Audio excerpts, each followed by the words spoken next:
नमस्कार साथियों। What to do for UPSC के इस यूट्यूब चैनल पे मैं राम जी आपका स्वागत करता हूं। मैं हाजिर हूं आज एक और नए प्रयास के साथ, एक और नए विश्लेषणात्मक विषय वस्तु के साथ।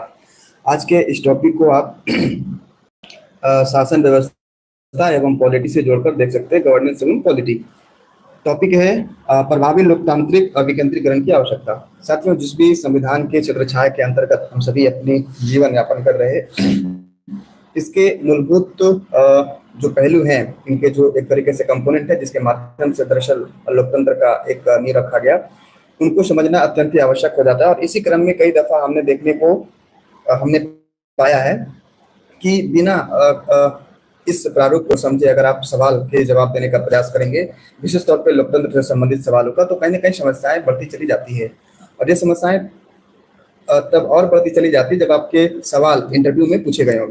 तो आज का ये जो टॉपिक है, दरअसल आपके मेंस में, विच मीन्स आप एसए की बात कर लें, जीएस पेपर 2 की बात कर लें, या फिर इंटरव्यू की बात कर लें, अगर आप पढ़ाई ना भी कर रहे हो, आप किसी भी विषय वस्तु किसी भी परीक्षाओं के समक्ष अगर आप खड़े नहीं हैं, तब भी जिस भी आप पर्यावरण में है, इन द सेंस लोकतंत्र को समझने की लोकतंत्र को समझ आना चाहिए। आई मीन लोकतंत्र की जो पूर्व अवधारणा है, जो अवधारणा है, वो समझ आपको आनी चाहिए। बहरहाल कुछ ये चीजें होगी। तो चलिए, प्रभावी लोकतांत्रिक विकेंद्रीकरण की आवश्यकता क्यों है, इसे समझने का प्रयास करेंगे। उससे पहले हमने कई दफा ये भी समझने का प्रयास किया कि लोकतंत्र होता क्या है। विशेष तौर पे उसको हम एनालिसिस करने से बचेंगे। टॉपिक, जैसा कि मैंने बताया, इस टॉपिक को जिस सवाल के माध्यम से हम सभी आगे बढ़ेंगे वो ये है: भारत में लोकतांत्रिक विकेंद्रीकरण की इतिहास, प्रभावी लोकतांत्रिक विकेंद्रीकरण में बाधा डालने वाले प्रमुख कारक, या कह सकते हैं प्रमुख मुद्दे। साथियों, सबसे पहले निसंदेह जब भी लोकतंत्र की बात होती है तो बिहार के जो लिच्छवी गणतंत्र है ना, उसका यूं कहें तो बात ऐतिहासिक पर्सपेक्टिव पे लिया जाना वाजिब हो जाता है। लेकिन वर्तमान दौर में हम बहुत ज्यादा पीछे जाने से बचेंगे। हमारा जो वर्तमान स्वरूप है लोकतंत्र का, इस लोकतंत्र के जो विकेंद्रीकरण की शुरुआत रहे, विशेष तौर पे अगर हम बात करें मॉडर्न इंडिया के, मध्यकालीन इतिहास के बाद, तो आधुनिक इतिहास के बाद, तो उसे समझना अत्यावश्यक हो जाता है। क्योंकि बहुत पहले क्या था, निसंदेह बहुत ज्यादा समस्याएं होंगी, चूंकि उसके प्रूफ आदि का वो ये रहता है। बहरहाल, चूंकि ये बातें मैं इसलिए कह रहा, आर्टिकल में इन तमाम चीजों के बारे में भी बताया गया था कि भारत में वर्तमान जो परिदृश्य है, इस परिदृश्य को बेहतर तरीके से समझने के लिए आपको आधुनिक भारत के इतिहास के आगे की चीजों को देखनी होगी। मैं आपको बताऊंगा भी कि जब स्वतंत्रता पूर्व, क्या नाम है, 1882 में लॉर्ड रिपन थे ना, हाँ, जिन्होंने वर्तमान दौर की जो ये चीजें हैं, नगर पालिका है, उसका नींव रखा। बहरहाल, तो आइए समझने का प्रयास करते हैं कि लोकतांत्रिक विकेंद्रीकरण का इतिहास क्या है। विकेंद्रीकरण को अगर मैं थोड़ा सा सरलीकृत करने का प्रयास करूं, क्योंकि अगर ये शब्दावली आपको नहीं समझ आएगा तो निसंदेह पूरी जो व्याख्यान है वो व्यर्थ चला जाएगा। विकेंद्रीकरण कहने का आशय हुआ, जिसका अंग्रेजी शब्द होता है डिसेंट्रलाइजेशन। सेंटर मतलब केंद्र, और डिसेंटर, हालांकि जब आप राजनीतिक परिदृश्य से सेंटर को, केंद्र को देखते हैं, तो सत्ता का एक तरीके से ये बातें कही जाती है, ताकत की बात कही जाती है, आपके पास क्षमता, निर्णय लेने की क्षमता की बात कही जाती है। तो हम जिस लोकतंत्र में हैं, वहाँ निर्णय लेने की शक्ति किसी एक व्यक्ति, किसी एक संस्था, किसी एक ग्रुप के पास ना हो। हमारे देश में तकरीबन जितने भी राज्य हैं, जितनी भी संस्थाएं हैं, उन संस्थाओं के अपने कुछ क्षमता हो जहाँ वो निर्णय ले सके, इसकी बात करी जा रही है। इसका मतलब जो मैंने कहा, यही तमाम चीजें विकेंद्रीकरण के क्षेत्र में आता है। जैसे नगर पालिका का स्थापना, नगर पंचायत का स्थापना, ये तमाम चीजें क्या हैं कि गांव में किस प्रकार से ये चीजें होंगी, विकास कैसे होगा, रोजगार कैसे मिलेगा, लोगों को एक तरीके से मुख्य धारा में कैसे लाएंगे, ये केंद्र में बैठे लोग नहीं सोचेंगे, राज्य में बैठे लोग नहीं सोचेंगे। क्योंकि आप धरातल पे हो, आप ब्लॉक के इर्द गिर्द की जो चीजें हैं उससे आप वाकिफ हो, तो आप निर्णय लें। तो ये कहीं ना कहीं विकेंद्रीकरण का एक एग्जाम्पल आप देख सकते हैं। तो वही कहा जा रहा है कि वर्तमान दौर में, हालांकि मैं ये भी समझने का प्रयास करूंगा, इनफैक्ट हम सभी समझने का प्रयास करेंगे कि किसी भी लोकतंत्र में विकेंद्रीकरण क्यों जरूरी है ना, वो बात की बात बताएंगे। फिलहाल ये समझते हैं कि इस प्रकार के जो प्रयास रहे हमारे देश के व्यवस्था में, कहाँ से शुरू हुआ। तो शुरुआत सबसे पहले कहते हैं स्वतंत्रता पूर्व, है ना।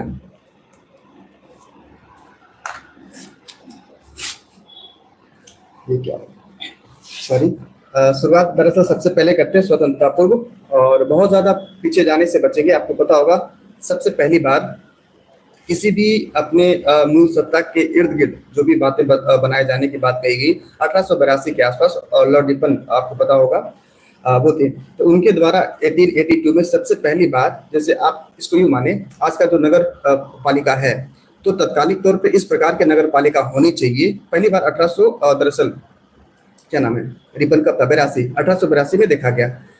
लेकिन एक सवाल जो संभवतः आपके जहन में भी आएगा कि क्या तत्कालिक तौर पे लॉर्ड रिपन के द्वारा किए जा रहे प्रयास भारत के पक्ष में था, भारत के सामाजिक पक्ष में था, या फिर कुछ और बातें रही?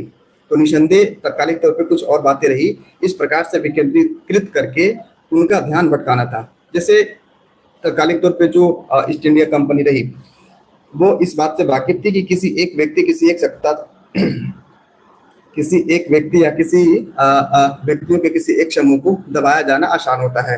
जैसे अगर मान ली जाए, आपको पता है कि भारत की जो कुल प्रशासन है दिल्ली से चलता है, तो मान ली जाए भारतीय जनता किसी भी प्रकार से नाखुश होगी सरकार से, तो दिल्ली पे आकर आक्रमण करेगी, या कुछ भी कह ले तो धरना प्रदर्शन आदि आदि तमाम चीजें होंगी। तो कहीं ना कहीं ये चीजें एक रूप होने के माध्यम से आसानी से इसको ये करा जा सकता है। तत्कालिक तौर पर लॉर्ड रिपन ने ये देखा कि जो शासन प्रशासन में लगे लोग हैं, तत्कालिक तौर पर ये कह लें जैसे आज का प्रधानमंत्री, उसी प्रकार से आप वायसराय और उसकी बात कर लें, तो उनको ये करना, उनको एक तरीके से प्रभावित करना आसान था। तो ये प्रभाविता कम हो, कहीं ना कहीं लोगों में फूट आ जाए, इसलिए उन्होंने विकेंद्रीकरण का प्रयास करा। हालांकि ये बातें इतिहास से जुड़ती है, और जब आप आधुनिक भारत की इस खंड को आप पढ़ते हैं तो और भी बड़े कहते हैं ना मैन्युअल लेवल पर आप चीजों को देखेंगे। बहरहाल मैंने उसको यहाँ से जोड़ने का प्रयास किया। दूसरी बात ये कही जा रही साथियों, जब आपको पता होगा रॉयल आयोग 1907 में, आपको पता होगा इसके रिपोर्ट आती है। रिपोर्ट में क्या कहूँ, दरअसल उनकी एक तरीके से ये अनुशंसा होता है कि वर्तमान दौर में जो प्रशासन है, विशेष तौर पर ग्रामीण शासन को, वो मजबूत किया जाए, ग्रामीण शासन को मजबूत किया जाए, ताकि जो कुल मिलाकर के, अगर मैं थोड़ा सा हट के कहूँ तो चूंकि इन तमाम पहलुओं को मैं अच्छे से देखा हूँ, तो कहते हैं ना सेटिस्फाइंग करना, मतलब कुछ ऐसे प्रयास करना जिससे कि जो लोग हैं बहुत ज्यादा उद्दंड तो नहीं कह सकते, लेकिन बहुत ज्यादा क्रांति के दौर पे आगे बढ़ रहे थे, तो उनको कुछ ऐसा चाहिए था जिसके माध्यम से उनको लगे कि नहीं, सरकार जो है ईस्ट इंडिया कंपनी है वो हमारे लिए कुछ कर रही है। इसी के क्रम में इसी को एक तरीके से प्रति संतुलित करने के लिए कहीं ना कहीं इस प्रकार के प्रयास किए जा रहे थे, जो कि उनके पीछे की वजह कुछ और रही, जो क्षमता आगे चल के पर्दाफाश हुआ, डिक्लोज हुआ इन द सेंस। तो ये रही। तो स्वतंत्रता पूर्व 2 बार 1942 और रॉयल कब था 1907, ये 2 प्रयास हुए जिसमें विकेंद्रीकरण के कुछ प्रयास किए गए। हालांकि जब आप ईस्ट इंडिया कंपनी के इस पक्ष को देखेंगे, अगर आप इतिहास वैकल्पिक विषय है तो इससे जुड़े बहुत ज्यादा सवाल आते हैं, क्योंकि उसी से कहीं ना कहीं आज की जो वर्तमान परिदृश्य है स्केलेटन वही बनाया गया था थोड़ा बहुत, आज उसके ऊपर हम ये करा है, हमने अपनी तरीके से चीजों को इवॉल्व करते हुए आज का स्वरूप दिया। बहरहाल तो ये कुछ प्रयास रहे जिसमें हमने समझने का प्रयास किया कि स्वतंत्रता पूर्व कब हुआ। अगली बात कही जा रही साथियों कि स्वतंत्रता बाद, जब हमें स्वतंत्रता मिली तो उसके बाद की स्थिति क्या रही। तब हम तत्कालिक दौर में जो वर्तमान समय की स्थिति है उसको विकेंद्रीकृत, उसको डिसेंट्रलाइज करने के प्रयास में क्या क्या उपाय अपनाए गए। सॉरी, इस क्रम में सबसे पहली बात, हालांकि आपको पता होगा कि 1948 में विधानसभा में जो ये चीजें थी उसमें ये करा गया, डीपीएसपी में शायद यदि मेरी याददाश्त सही है तो अनुच्छेद 40 जिसमें डिसेंट्रलाइजेशन की बात कही जाती है, आप इसको एक बार क्रॉस चेक कर लीजिएगा। तो 1948 के बाद सबसे पहली बार अनुच्छेद 40 को लेकर के ये बहुत ज्यादा उसमें हुआ की स्थिति रही कि इसको कैसे आगे बढ़ाया जाए।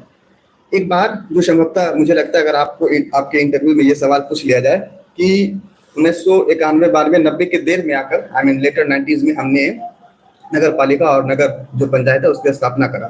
तत्कालिक तौर पे जब हमारा देश आजाद हुआ तो क्या ऐसी स्थिति नहीं रही जहां हम शुरुआत से इस प्रकार के प्रयास किए रहे थे, मतलब इस प्रकार से जो वर्तमान स्थिति है वो बनाए थे? तो नहीं, शायद मैं सवाल नहीं समझा पाया। सवाल ये पूछा जा सकता है कि भारत की आजादी मिलने के साथ ही क्या जरूरी नहीं था कि हम विकेंद्रीकरण को पुरजोर तरीके से आगे बढ़ाते? इस पे आपका क्या विचार है? ऐसा बातें पूछा जा सकता है, तो बहुत सारी बातें बताई जा सकती है। मैं उसमें विस्तार से जाने से बचूंगा क्योंकि उसमें जाएंगे ना तो उसमें घंटों बातें करी जा सकती है।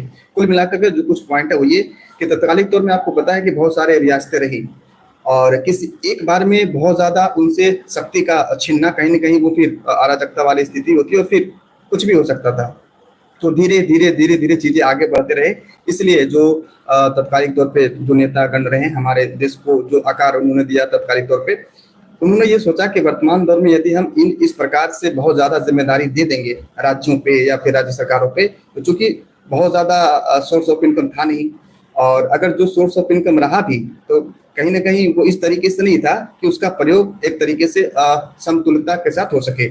ऐसी बातें कही जाती है कि जब हमारा देश आजाद हुआ तो शासन प्रशासन में जो अभिजात वर्ग हैं, जिसे हम एलिट क्लास कहते हैं, उसकी ज्यादा प्रभुत्व रही, उनकी ज्यादा एक तरीके से प्रभाविता रही।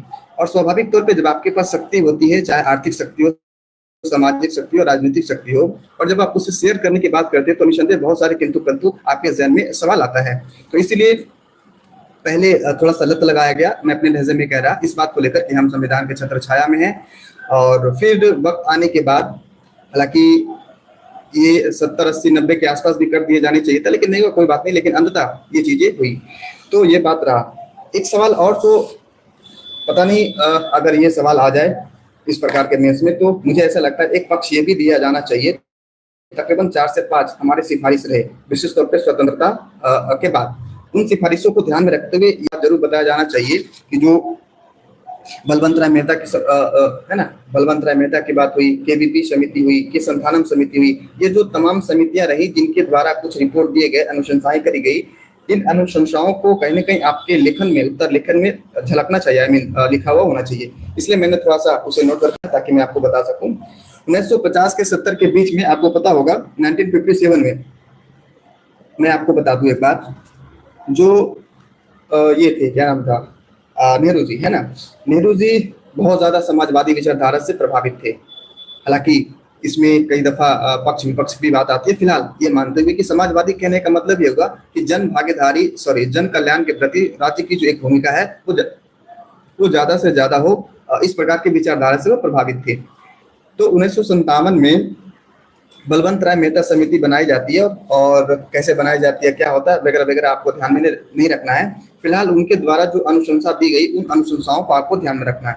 अनुशंसाओं में 3 बातें कही गई कि ब्लॉक और जिला, एक और क्या था, गांव, सॉरी, यानी कि गांव को 2 स्तर में आपको ये विभक्त करें, एक जिला में, एक ब्लॉक में। हालांकि बाद में कुछ हद तक कुछ ऐसे राज्य हुए जिन्होंने इस प्रकार की जो अनुशंसाएं उसको अपने राज्य में स्थापित करा, ये करा। पहला आपको पता है कि राजस्थान था ना, पहला राज्य जो विकेंद्रीकरण को स्वीकार किया। तो स्वतंत्रता बाद 1950 से 1970 के बीच में बहुत ज्यादा कुछ नहीं हुआ, बस 1 से 2 समितियां बनाई गई। उनकी समितियों का ये रिपोर्ट रहा कि आप 3 तरीके से गांव, ब्लॉक और जिला, इसको एक तरीके से डिवाइड करें। एक सवाल जो इसके पीछे भी छुपा है, संभवतः आपने कभी कई दफा इसके बारे में सोचा होगा कि ब्लॉक और जिला और ये गांव, मान लीजिए एक राज्य है ना, उस राज्य को क्यों हमें इस तरीके से ये बांटने की आवश्यकता है, क्यों इस तरीके से कहें तो खंडवार ये बनाने की आवश्यकता है।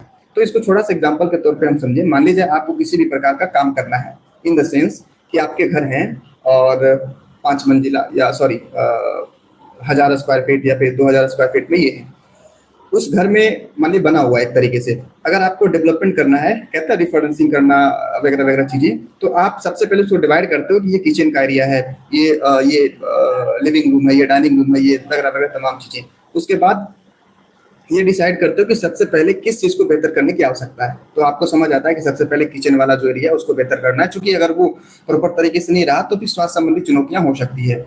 दूसरी बात ये निकल कर आती है कि चूंकि ये डाइनिंग रूम है और यहाँ गेस्ट रूम जिसे हम कहते थे, दरअसल दोनों अलग होता है, बट मैं दोनों को कॉमन समझता हूँ। तो अगर आप इसे देखेंगे, गेस्ट रूम है, तो उनको आप एक अलग तरीके से आप उसको डेकोरेट करोगे। मैं ये कहना चाह रहा कि खंडवार कर देने के माध्यम से आपकी एक हिरार्की बन जाती है, आपका एक अनुक्रम बन जाता है कि किस अनुक्रम के साथ किसी मतलब कि विकास को आगे बढ़ाना है। उसी प्रकार से गांव में ये कह देना कि चलिए पूरे गांव को हम विकास में करते हैं, विकास के लिए उत्प्रेरित करते हैं, लेकिन उस जो ग्रामीण परिवेश है उसको ब्लॉक वाइज करके, प्रखंड वाइज करके, फिर विलेज जो दरअसल है, अगर उस प्रकार से उनको विभाजित करके लोगों को आप वहाँ ये कर दें, है ना, कि आपकी जिम्मेदारी ये है, मुखिया की जिम्मेदारी है कि आप जो गांव वगैरह ये चीज करें।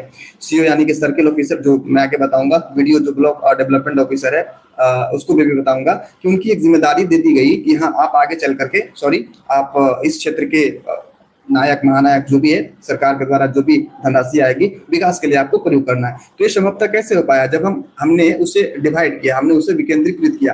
तो 1957 में जो मेहता समिति रही, उन्होंने यही कहा। हालांकि बाद में आपको पता चलेगा कि 1959 के आसपास, जैसा कि मैंने आपको कहा, राजस्थान ने ये अपनाया, लेकिन बहुत सारे राज्य नहीं अपनाए थे।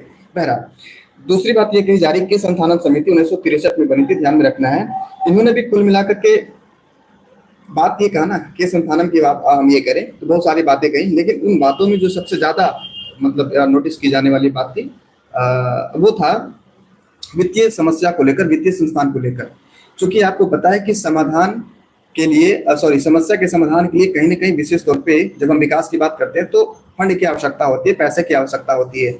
और जो के संस्थानम समिति थी, विशेष तौर पे आपकी अवसंरचना जो भी हो, ब्लॉक हो, क्या नाम है, डिस्ट्रिक्ट हो, गाँव वगैरह वगैरह, लेकिन उनमें जो प्रशासन हेतु उत्तरदायित्व है, उनकी वित्तीय संस्था उनकी वित्तीय स्थिति सुदृढ़ हो, इसके लिए आपने क्या करा, इसके लिए उनके पास कितना स्वतंत्रता है। तो कुल मिलाकर के वित्तीय संस्थान को मजबूत करने के क्रम में के संस्थानम समिति ने 1963 में ये बातें कही, रिपोर्ट कहा। इस बात को भी आपको ध्यान में रखना है। मैंने ये चीजें संभवतः कहीं पूछा गया हुआ, जो कि मैं ऐसा मुझे लग रहा है कि मैं कहाँ घटना चक्र में कहीं देखा हूँ इस सवाल को। बहरहाल, अगली बात कही जा रही अशोक मेहता समिति, है ना। अशोक मेहता समिति 1978 में होता है। इसकी जो बात है बहुत ज्यादा मैं ये कहूंगा इनके ऊपर था मतलब प्रभावित। जैसे कि मैंने आपको शुरुआत में कहा कि जब भारत आजाद हुआ तो एलिट वर्ग की जो एक तरीके से स्थिति थी वो मजबूत थी, चाहे आप शासन की बात करें चाहे प्रशासन की बात करें। तो इन्होंने सबसे पहले ये कही कि वर्तमान दौर में जो ये व्यवस्थाएं हैं, एलिट वर्ग का जो प्रभुत्व है उसको कम करने की आवश्यकता है। कुल मिलाकर के अगर प्रत्यक्ष रूप से ये कहें तो आप सीट को जो पंचायत में है, जो नगर पालिका में है, जो मुखिया आदि जो भी चीजें होती है, पार्षद आदि, उसको आप सुनिश्चित करें कि वहाँ जो ये है बैकवर्ड क्लास के जो लोग हैं, एसटी, एससी, ओबीसी और भी जो भी निम्न वर्गीय ये समुदाय हैं, उनकी वहाँ जो लीडरशिप है वो सुनिश्चित करें। इसके लिए आपको जो भी करना है वो करें। कुल मिलाकर इन्होंने ये कहा, रिजर्वेशन की बात अगर अपनी बात में कहें तो, क्योंकि इनका ऐसा मानना था कि तत्कालिक तौर पे मैंने कई दफा आपको कहा भी कि एलिट वर्ग की बहुत ज्यादा ये रही थी। एलिट वर्ग कहने का मतलब क्या ही कहा जाए, चलिए फिर ये चीजें हो जाएंगी।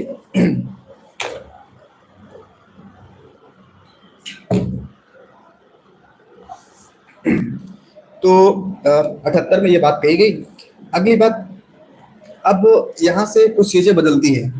अब कुल मिलाकर ये माने आप तो सरकार भी बहुत ज्यादा सीरियस होती है कि नहीं, विकेंद्रीकरण बहुत जरूरी है। और इस विकेंद्रीकरण के प्रयास में जो पहला प्रयास होता है, दरअसल 1980 के दशक में, 1985 में जीवीके राव समिति, दरअसल जीवीके राव समिति बनाई जाती है, जिनको ये कहा जाता है कि आप बताइए हम कैसे व्यवस्था करें जिसके माध्यम से जो विकास है ग्रामीण परिवेश में वो संभव हो पाए। कुल मिलाकर के इन्होंने जो बातें कही उसका लबोलबाब ये है कि उन्होंने ये कहा कि आप जब ब्लॉक बनाओगे तो कहीं ना कहीं जो वीडियो है ना, ब्लॉक डेवलपमेंट ऑफिसर, उनको ज्यादा से ज्यादा आप शक्ति दें। शक्ति प्रशासन तौर पे, शक्ति दरअसल वित्तीय तौर पे और शक्ति अन्य तौर पे भी, जहां से वो स्वतः निर्णय लेकर के एक तरीके से विकास को अंजाम दे सके। तो जीवीपी समिति, माफ कीजिएगा, ने ये बातें कही, वीडियो को एक तरीके से सशक्त बनाने की बात कही। अगली बात, हालांकि ये चीजें मैंने कई दफा आपको कहा कि ये रिपोर्ट बहुत जरूरी नहीं है कि लागू हो ही जाए। जो भी समितियां बनाई जाती हैं उन समितियों का लक्ष्य ये होता है कि आप कम से कम सुझाव दें सरकार को।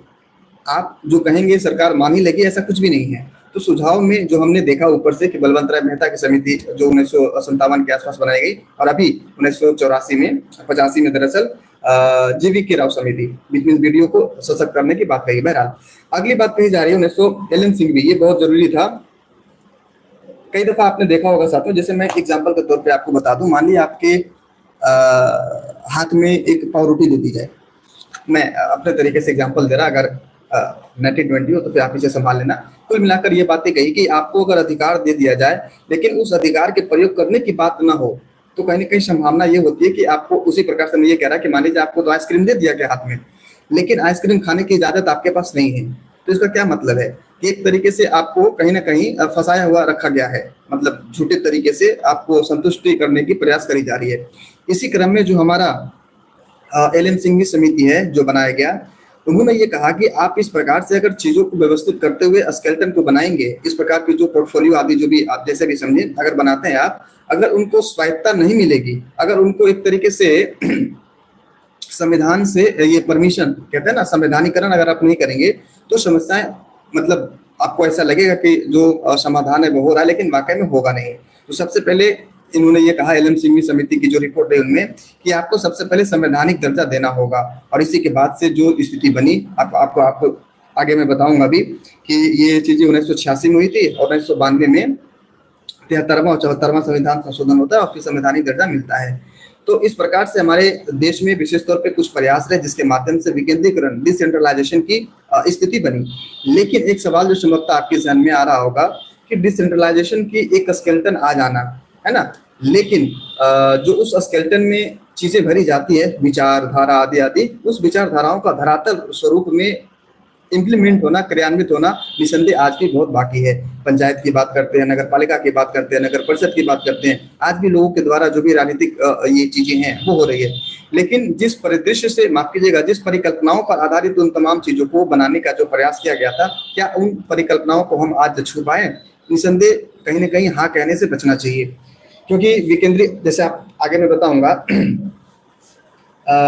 बात कहा गया कि महिलाओं को रिजर्वेशन दिया जाएगा राजनीति में। महिलाओं को तो रिजर्वेशन दिया गया, मुखिया, जैसे एग्जांपल के तौर पे आप लें, मुखिया के बहुत सारे ऐसे पोस्ट तो नहीं कह सकते, क्या कह सकते हैं, क्षेत्र हैं जहां महिलाओं के लिए रिजर्वेशन हुई। 33% है बिहार में, आपको ध्यान में रखना है।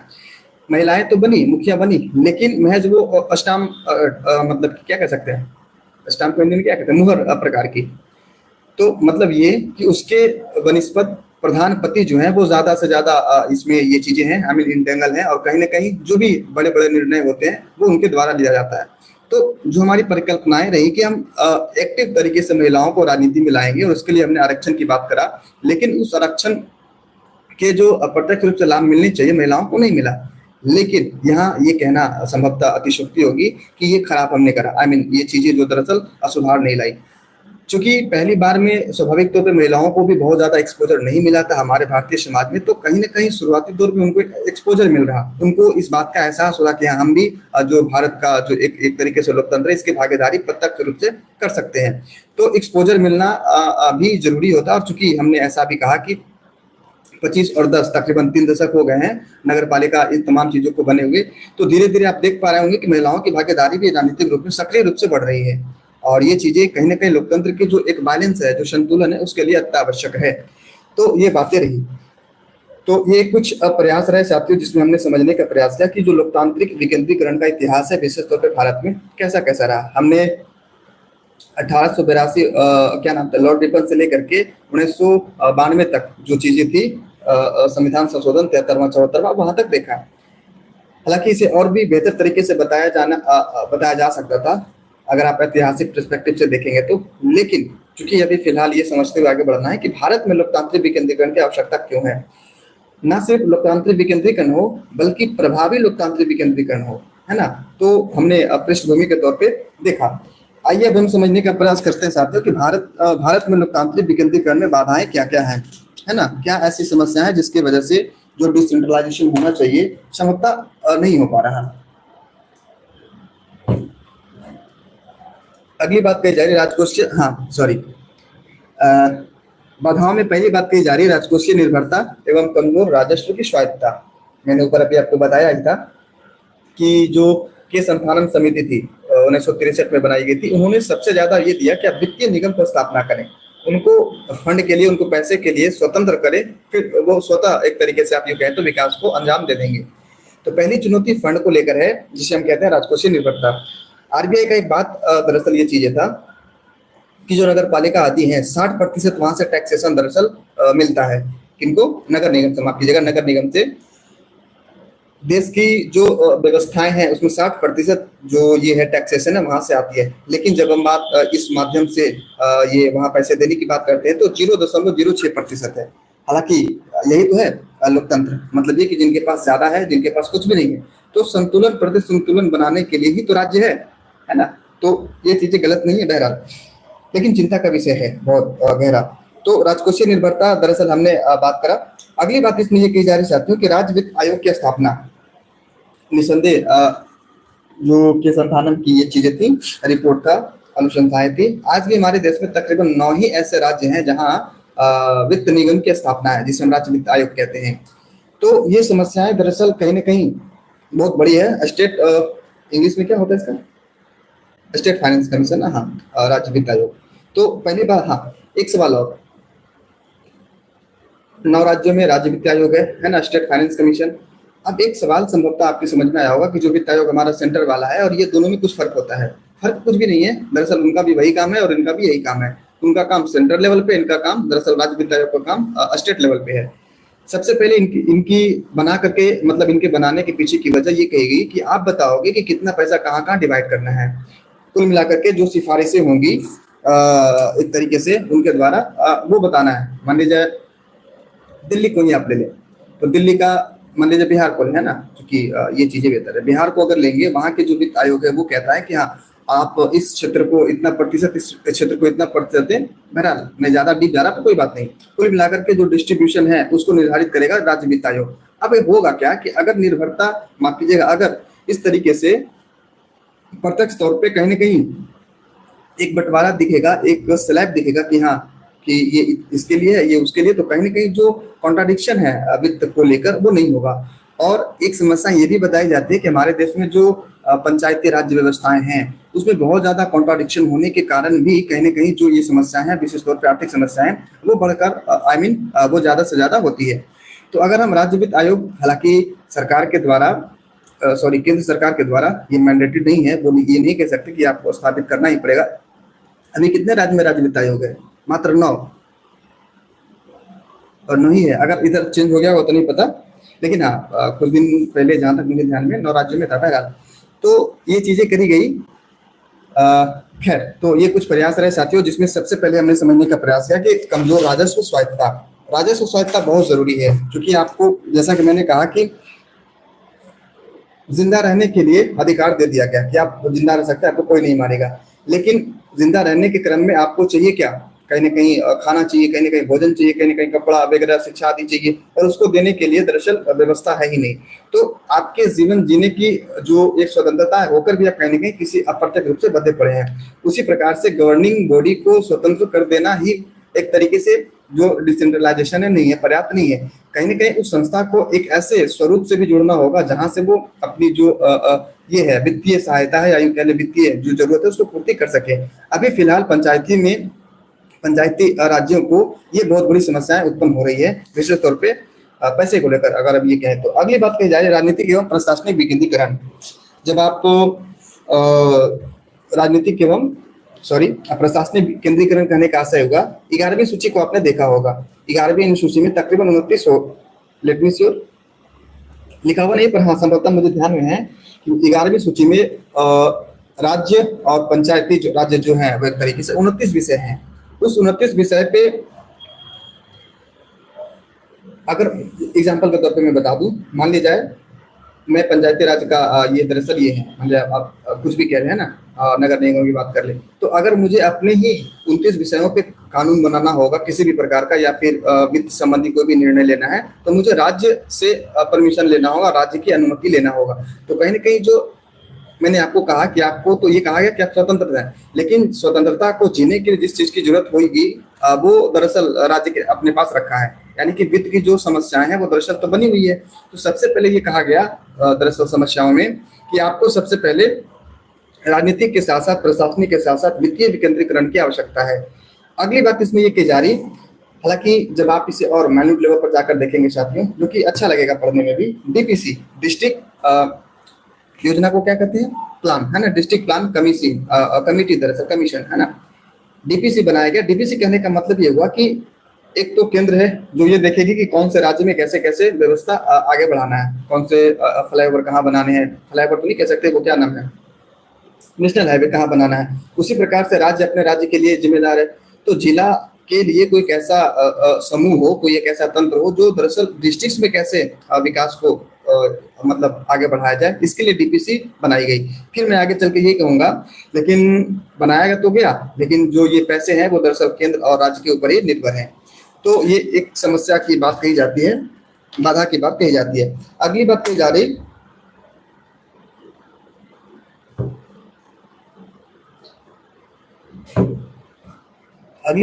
साथियों प्रॉक्सी प्रतिनिधित्व, है ना। प्रॉक्सी प्रतिनिधित्व कहने का वही मुखिया और प्रधानपति वाली बात।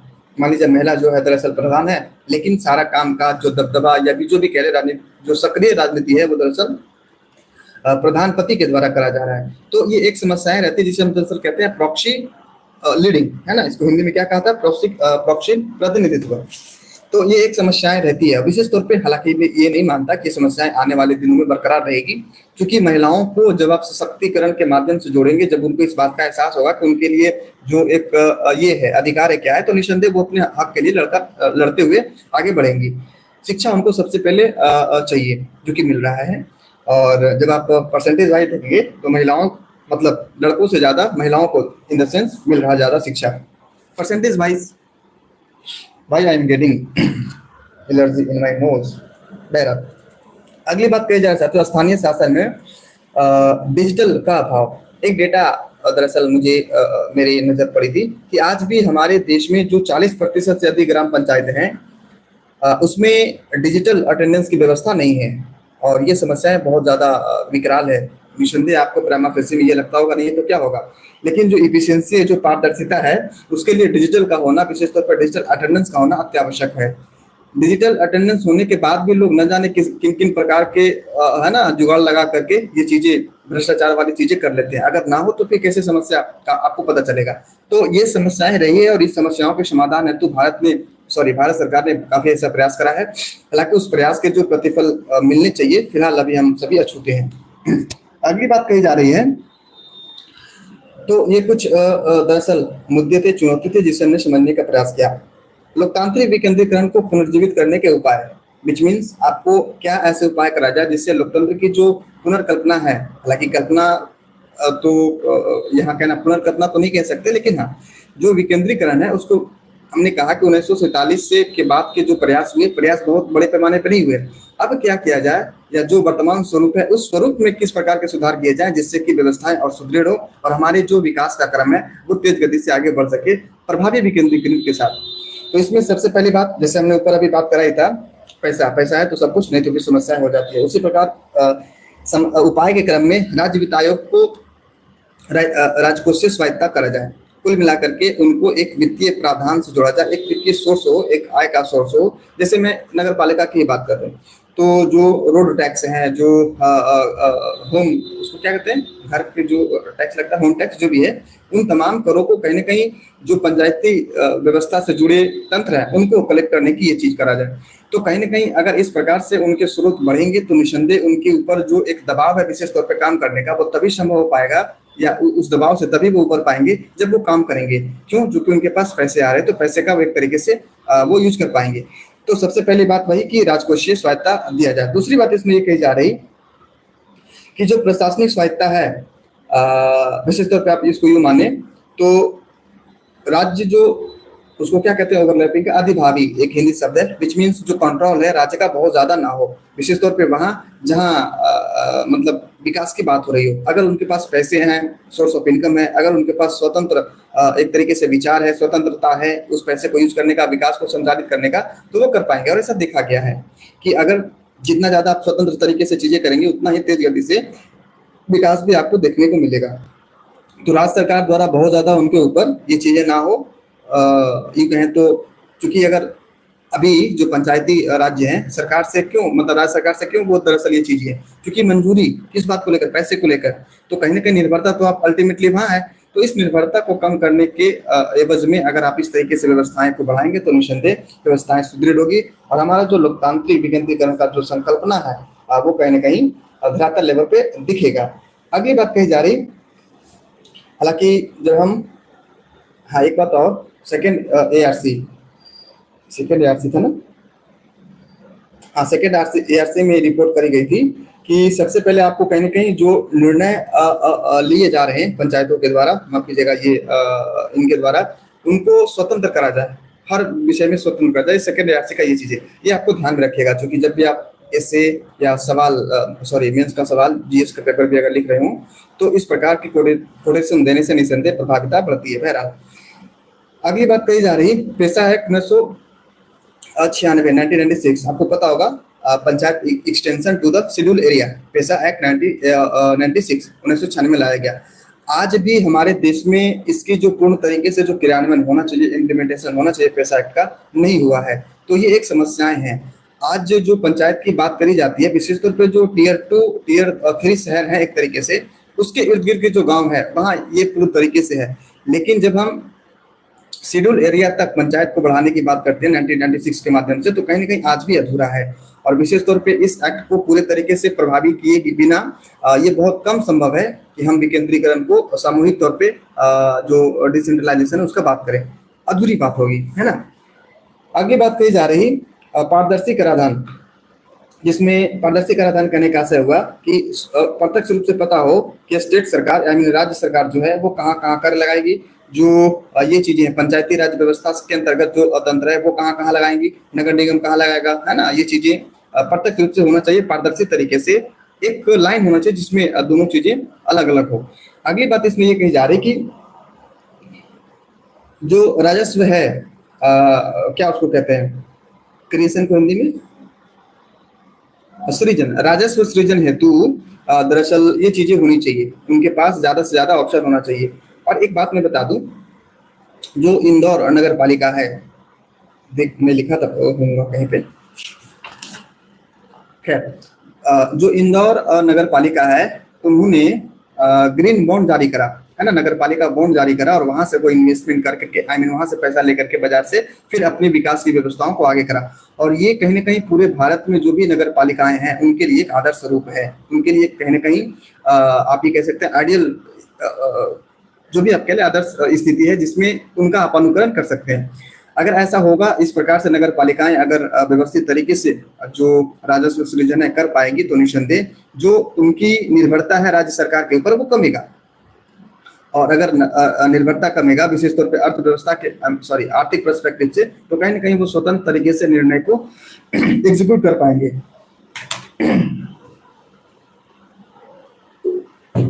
आखिरी बात कही जा रही सॉरी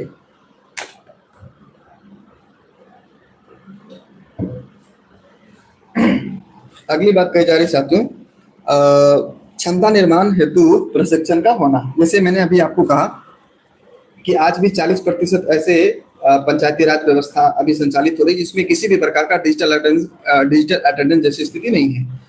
दूसरी तरफ ये भी कही जाती है कि वर्तमान दौर में जो 60% ऐसे क्षेत्र जहां डिजिटल इंफ्रास्ट्रक्चर बेहतर है ग्राम पंचायतों में, वहां उसको प्रयोग करने हेतु जो स्किल होने चाहिए वो नहीं है। मान लीजिए मैं मुखिया हूँ, मैं पार्षद जो भी हूँ, तो चूंकि कई दफा ऐसा देखा गया है कि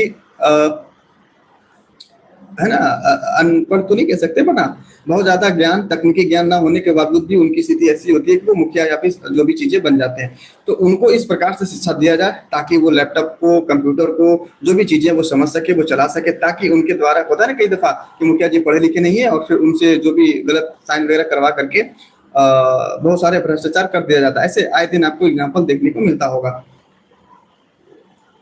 लाइव विद जितेश जी, बहुत बहुत शुक्रिया आपका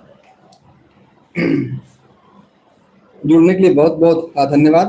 तो क्षमता निर्माण के लिए बीच बीच वही कहा जा रहा है कि आपको एक तरीके से ट्रेनिंग देने की आवश्यकता है। इनको जो ग्राम पंचायत में लगे आपके सेवक नहीं कह सकते, पर जो व्यक्ति हैं उनको, ताकि वो पारदर्शी बढ़ाने के लिए तकनीकी का ज्यादा से ज्यादा प्रयोग करें। और जब तक आप तकनीकी रूप से बहुत ज्यादा प्रयोग को नहीं बढ़ाएंगे तो जो पारदर्शिता है, जो विकेंद्रीकरण की जो स्वरूप है, वो कहीं ना कहीं विखंडित होता हुआ दिखेगा। इसलिए जरूरी है कि आप उसको आगे बढ़ाएं प्रशिक्षण के माध्यम से। इसमें एक और बात कही जा सकती है साथियों, है ना, क्या उसको कहते हैं, ई गवर्नेंस। तो ई गवर्नेंस का जो हमारा अवधारणा है उसको पंचायतों तक पहुंचाने की जरूरत है। हालांकि मैंने कई दफा देखा है और समझने का प्रयास किया है, हम सभी ने, कि जो हमारे देश में व्यवस्थाएं चल रही है, गवर्नेंस चल रही है, उसमें ई गवर्नेंस की क्या भूमिका है। तो इस भूमिका के ऊपर कुछ बात करा जाए और ये तमाम चीजें कहीं ना कहीं प्रशिक्षण से आएगा। तो ये बातें रही। अगली बात कही जा रही, लास्ट पॉइंट है कि नागरिक भागीदारी को शासन नागरिक जो भागीदारी है उसको शासन प्रशासन में ज्यादा से ज्यादा ये करना।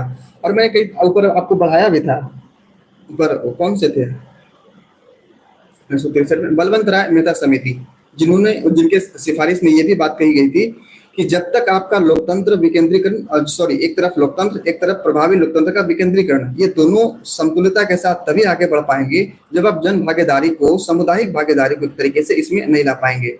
वही कहा गया कि वार्ड पार्षद, जो वार्ड पार्षद हो गए, ग्राम क्या नाम है उनका, ग्राम सभा हो गया, इन सभी जो ये हैं, है ना, पोस्ट तो नहीं कह सकते, पर जो भी चीजें हैं संवैधानिक स्थिति, उसमें ज्यादा से ज्यादा लोगों को भागीदार बनाने की आवश्यकता है। अंतिम बात ये कही जा रही साथियों कि जागरूकता, भागीदारी और जागरूकता दोनों ही अलग अलग चीजें हैं। मैं ये चाहते हुए भी कई दफा भागीदार नहीं बन पाता, क्योंकि मुझे पता ही नहीं कि वहाँ भागीदार बनना चाहिए। ग्रामीण परिवेश में आज भी आप देख पाओगे कि गिने चुने परिवार के लोग ही हैं जो इलेक्शन में पार्टी जो भागीदार है वो बनते हैं, है ना, वो हिस्सा लेते हैं। क्यों? चूंकि उनको इस बात की एहसास है ही नहीं कि ये तमाम चीजें कहीं ना कहीं लोकतंत्र का एक हिस्सा है और आप उसके ही एक तरीके से भागीदार हैं। तो कहीं ना कहीं ये करना, जागरूकता फैलाना, विशेष तौर पे राजनीतिक जागरूकता, है ना। हालांकि मुझे ऐसा लगता है कि हमारे देश में जो ग्रामीण परिवेश है, राजनीतिक जागरूकता बहुत ज्यादा है। आप किसी भी अन्य कंट्रीज के तुलना में ये कर ले तो हर छोटे से छोटे बच्चा को पता है कि कौन मुख्यमंत्री, मतलब कहते हैं ना, मतलब एक आप अगर बच्चों से भी पूछेंगे राजनीतिक बातें में तो सब खुलकर बता देगा वो। इतना कि जो बड़े बड़े देश के एक तरीके से पढ़े लिखे लोग, बहरहाल ये कुछ ज्यादा हो रहा है। कुल मिलाकर बात ये की जा रही है कि राजनीतिक जागरूकता तो पर्याप्त रूप से है, लेकिन ये राजनीतिक जागरूकता के जो एक धारा है, जो एक दिशा है, वो कहीं ना कहीं बटा है, वो बिखरा पड़ा है। जाति के नाम पे, धर्म के नाम पे, समुदाय, जो भी आदि चीजें हैं, उन तमाम धारणाओं के माध्यम से जो विभक्तिकरण है, वो कहीं ना कहीं डिसेंट्रलाइजेशन को कहीं ना कहीं बाधित कर रहा है। एकीकरण में जो एक प्रयास होनी चाहिए राजनीतिक रूप से, वो इन तमाम प्रयासों के माध्यम से, इन तमाम जो विचारधारा है, जातिवाद, नस्लवाद, क्या नाम है उसका, धर्म आदि जो चीजें हैं, इनसे, इन तमाम समस्याओं के कारण हम पूर्ण तरीके से जो एक एकीकरण लोकतंत्र होना चाहिए उसका हिस्सा बन पाने में भी मतलब पीछे हैं। तो ये रहा आज का विश्लेषण साथियों। मुझे उम्मीद है आप आज के सेशन से जरूर लाभान्वित हुए होंगे। मिलते हैं कल अपने निर्धारित समयावधि के साथ। तब तक के लिए आप सभी को बहुत बहुत शुक्रिया एंड शुभ रात्रि guys and thanks for watching. अगर इससे जुड़ा कोई सवाल है तो आप कमेंट बॉक्स में बता सकते हैं। मैं आपकी प्रतिक्रिया को मैं आंसर करूंगा। बहरहाल शुभ रात्रि अगेन।